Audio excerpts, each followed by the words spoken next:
Greetings, everyone, and welcome to my podcast, A Psychologist Looks at Scripture. My name is Peter Doherty. I'm a Catholic priest and a psychologist who integrates my training in psychology and Scripture studies to help understand the Gospels from a different perspective and focus on new pastoral teachings for Christians. The Gospels are a rich source of learning, and we are far from exhausting the learning potential. My podcasts are between 7 to 10 minutes in length, where I share insights and reflections that I hope will be useful to you. Please don't hesitate to contact me with questions or comments. Love to hear from you. Today's podcast is from Mark chapter 10, verse 35 to 45. This gospel will be read in churches October 20th, 2024. In today's reading from Mark, James and John, brothers, come to see Jesus for the favor of sitting one at the right of Jesus and the other at his left. The Gospel of Matthew describes the story differently, mentioning it was their mother Salome who made the request. That's in Matthew chapter 20, verse 21. This Gospel reminds me of the Gospel we read 2 weeks ago, when the disciples were arguing among themselves about who was the greatest. Luke chapter 9, verse 46 to 48, and Luke chapter 22, verse 24 to 27. Today's Gospel has a similar theme, but it is nuanced differently. The disciples wanted to be special to Jesus. Reminds me of children wanting to be their parents' favorite child. As I mentioned in the Gospel, is similar to the Gospel describing the disciples arguing about who is the greatest. But this Gospel is more relational. Yes, sitting on the right and left of Jesus implies being Jesus' right-hand man or woman, which implies a position of power. But as I mentioned, there's also that relational part. The disciples wanted to be special. But the dynamics are similar to people who seek autographs or want their picture taken next to somebody special. They're also attracted to being associated with someone who's special or famous. Jesus does not seem to be concerned, and as typical for Jesus, he turns the request into a teachable moment. Jesus goes further and asks the two disciples if they are prepared to drink from the cup that Jesus will have to.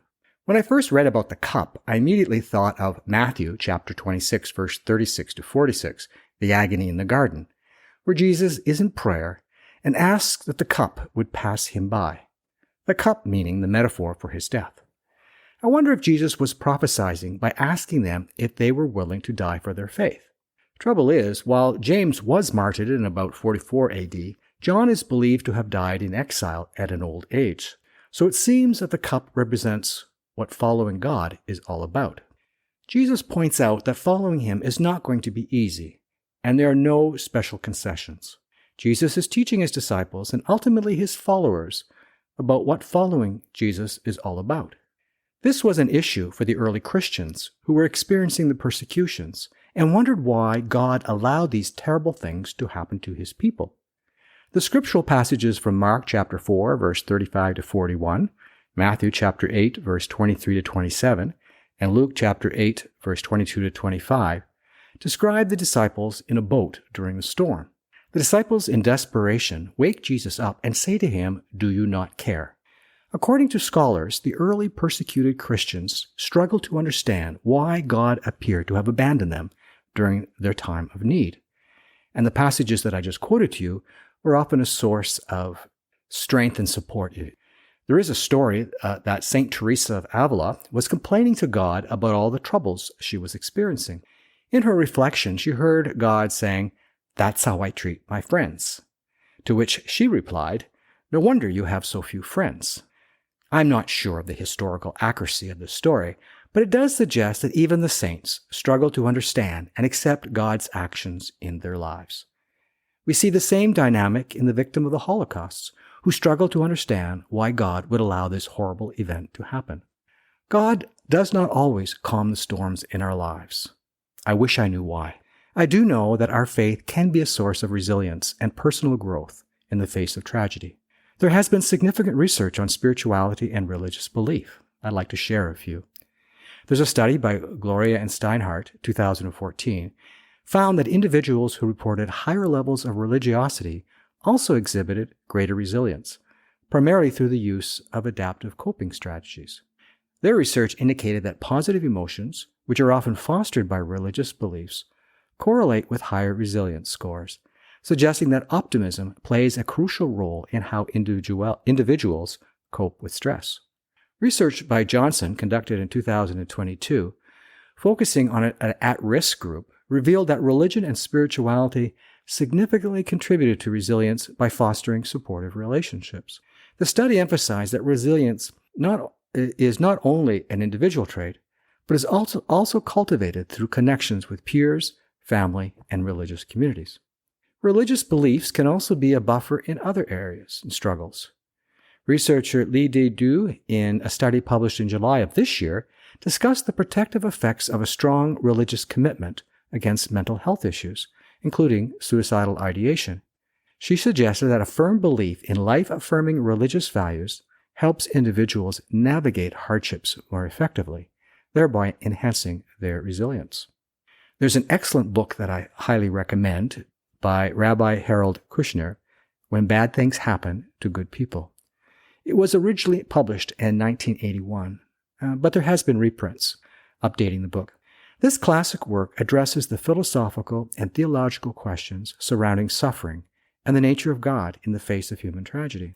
It remains a significant text for those grappling with grief and existential questions about justice and mortality and morality in life. A more recent book, Broken Open: How Difficult Times Can Help Us Grow, by Elizabeth Lesser, this book shares personal stories of growth and transformation during challenging times, emphasizing resilience and self-discovery amid adversity. Another option is It's Okay That You're Not Okay: Meeting Grief and Loss in a Culture That Doesn't Understand, by Megan Devine. Devine, a therapist who experienced profound loss in her own life, provides a heartfelt exploration of grief, combining personal narratives with practical advice for those navigating their own mourning. If you are struggling with painful events occurring in your life, I urge you to consider reading these books to let your faith be a source of strength and wisdom for you as you cope with these painful events.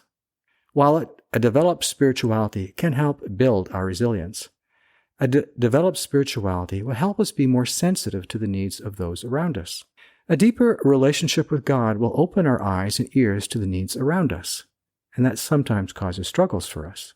As we continue in today's gospel, Jesus reinforces his teachings on leadership and special status. Jesus stresses that teachings on service rather than authority. I won't go into detail, as I spoke about this in the podcast on September the 15th, 2024. Jesus teaches us how to be leaders. I encourage you to listen to the podcast if you haven't already. In that podcast, I highlight the teachings of Jesus on leadership. Thank you for listening. Next week, I invite you to join me when I'll be examining the Gospel of Mark. And we'll be talking about the healing of the blind man Bartimaeus. And he had great spiritual insight despite his physical blindness.